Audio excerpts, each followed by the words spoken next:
चलो देखो, आज हम तुम लोग को बता रहे हैं गुणनखंड। क्या बता रहे हैं? गुणनखंड। अगर इसको कहते हैं हम लोग बहुपद का गुणनखंड, बहुपद का गुणनखंड। ठीक है, गुणनखंड बनाने के लिए कुछ नियम होता है जिसको याद रखना बहुत जरूरी होता है। समझ गया? उदाहरण के तौर पे मेरा पहला सवाल देखो क्या है, x² + 11x + 28 है ना। तो इसमें एक चीज याद रखना ये पड़ता है कि हमको जोड़ घटाव करके 11 लाना है और वही संख्या से गुना करके 28 भी लाना है। उदाहरण के तौर पे बताते हैं, देखो 6 + 5 11 होता है ना, 6 × 5 30 होता है।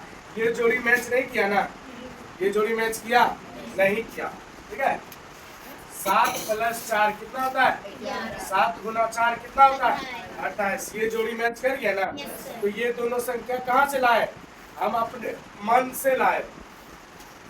दो संख्या अपने मन से ऐसा सोचना है जिसको जोड़ने या घटाने पर 11 पूर जाए और गुना करने पर 28 पूर जाए। अब तोड़ देंगे हम, x² + 7x + 4x + 28 देखिए ना, यही वो संख्या था ना, यही वो संख्या था ना। इसकी x² + 7x + 4x + 28। देखो 7 × 4 = 11x, 7 × 4 = 28। समझ में आया? समझ में आया कि नहीं? अब देखो रही बात कॉमन लेने की, यहाँ तक सब क्लियर है ना। x² + 7x + 4x, 7 × 4 = 11 plus 7 × 4 = 28। समझ में आया? अब यहाँ पे हम लोग कॉमन ले लेंगे। देखो पहले हम इसको तोड़ लेते हैं, x² x × x होगा प्लस 7 × x होगा, 4 × x होगा प्लस 4 × 7 हो गया ना। हम क्या बताएं कि कॉमन एगो इधर का होगा और एगो इधर का होगा। कितना का कॉमन होगा और कितना होगा? देखो इसमें और इसमें क्या मिल रहा है? कॉमन x मिल रहा है ना। तो क्या बचा? x कॉमन मिल गया तो x + 7 यही ना बचा, प्लस इधर और इधर क्या कॉमन मिल रहा है? 4। इधर क्या बचा? x + 7। हमेशा इस बात का ध्यान रखना है, जो अंक यहाँ आएगा वही अंक यहाँ भी आएगा। अगर यहाँ और यहाँ सेम नहीं हुआ तो गलत हो जाएगा। अब एक बार बाहर का लेना है, x + 4 और x + 7। समझ में आया? यही हमारा आंसर हो गया। ठीक है, फटाक से दूसरा सवाल भी देख लो, अगर जो इस समझ में नहीं आएगा ये देख लेना। x² + 13x + 42, x² + 13x + 42। ठीक है, अब इसमें भी दो अंक लाएंगे, x² + 7x + 6x, 7 × 6 = 13, 7 × 6 = 42। समझ गया ना? 7 6 कहाँ से ला रहे हैं? कहाँ से? अपने मन से दो अंक चुन रहे हैं। समझ गया? अब कॉमन लेंगे, x इधर भी x इधर भी, x कॉमन हो गया, एगो इधर x बच गया प्लस 7 प्लस 6 6 × 42 है ना, 6 कॉमन हो गया, x प्लस 6 में 42 क्या बार में?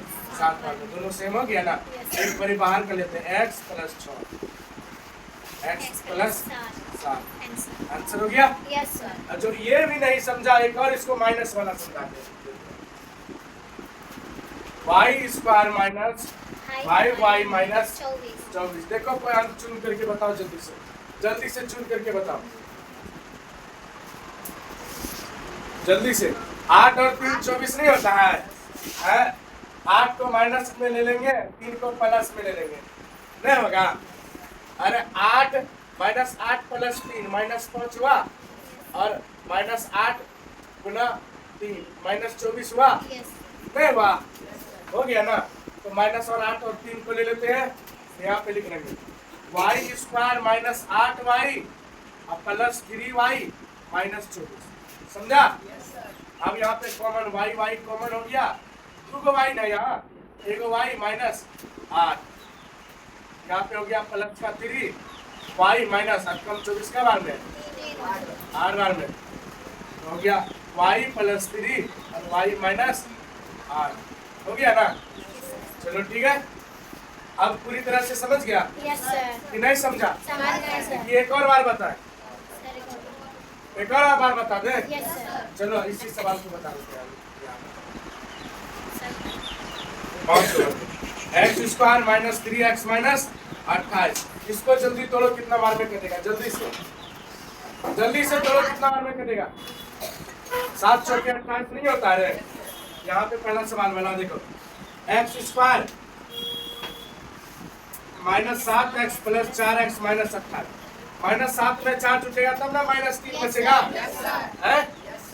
अब कॉमन ले लो, x -7 plus 4x minus 7, x plus 4x minus 7। समझ गया? 4 सवाल हो गया ना। चलो ठीक है, कागज स्कूल में कॉपी में रख दो। ठीक है, एक और सवाल बच गया। अरे कौन सा सवाल बचा हुआ? ये 3 नंबर का बच गया ना। 3 नंबर को चलो यहाँ पे यह बता देते हैं। 3 नंबर का क्या है? a square plus 17a plus 72, यही है ना। फिर से हम कोई 2 अंक चुन लेंगे, कोई 2 अंक अपने मन से चुन लेंगे, है ना। क्या चुनेंगे? a square plus 9x plus 9a, 9a plus 8a plus 72, 9 8 17 और 9 8 72। समझा कि नहीं? बहुत शुक्रिया के नहीं बैठो। क्या कॉमन ले लेंगे? a plus 9 plus 8, a minus 9 8 72, a plus 8 और a प्लस 9। ये हमारा क्या हो गया? आंसर। समझ गया गुणनखंड? अब देंगे तो बन जाएगा। चलो जल्दी से उतारो।